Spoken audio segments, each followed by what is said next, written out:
اگر میں سچ مچ رسول اللہ کا غلام بنوں گا تو اللہ کیا کچھ عطا فرمائے، اللہ کتنی نعمتوں سے نوازے۔ میرے اعلیٰ کیا فرماتے ہیں؟ اعلیٰ حضرت فرماتے ہیں فرشتے بھی کرتے ہیں تعظیم میری۔ کون جی؟ اللہ ایسا عقیدہ بھی کم ملے گا جو بریلی کے امام کا عقیدہ ہے، ایسا بھی کم۔ کہتے ہیں فرشتے بھی کرتے ہیں تعظیم میری۔ کیوں؟ فرمانے لگے فدا ہو کے ان پر یہ عزت ملی۔ بغداد کے ایک درویش عالم تھے، تو وہ جب بھی نماز پڑھاتے نا تو کسی تاجر کی 2 بیویوں کے بارے میں دعا مانگتے۔ توجہ ہے میری بات پر؟ نماز پڑھاتے تو کہتے اللہ اس تاجر کی 2 بیویوں کو اپنی خاص رحمتیں عطا فرما۔ ایک دن لوگ ان کے گرد اکٹھے ہو گئے، کہنے لگے بابا جی بتائیں تو صحیح وہ بیویاں کون تھی جن کے لیے آپ دعا مانگتے؟ تو فرمانے لگے میرے شہر کا ایک تاجر تھا، بہت بڑا تاجر تھا، مالدار تھا پر بے اولاد تھا۔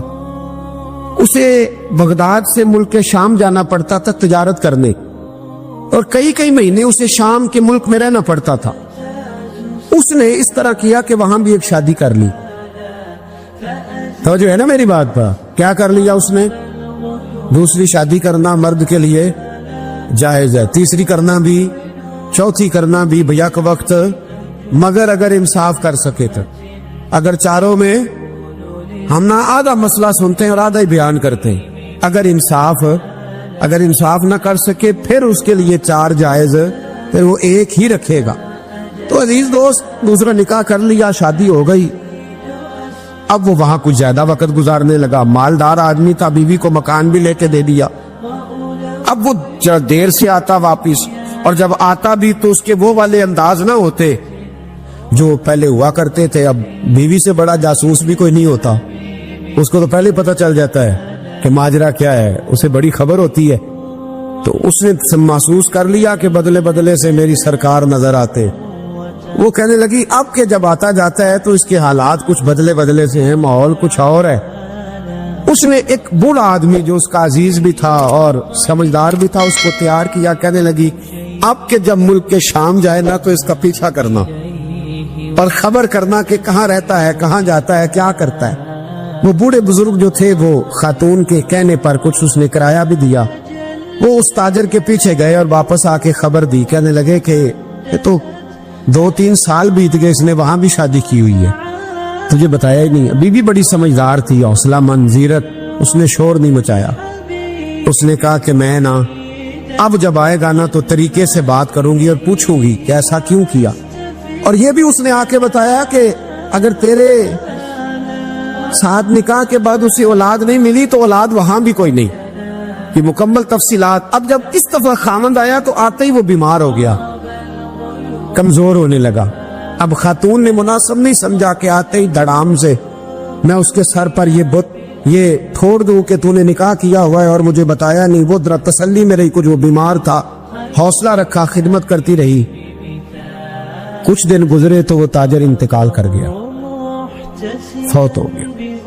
اب راز کھول نہ سکا، عدت گزاری، اور جب سارا مال جمع کیا نا تو اشرفیوں کی بوریاں بھر گئی۔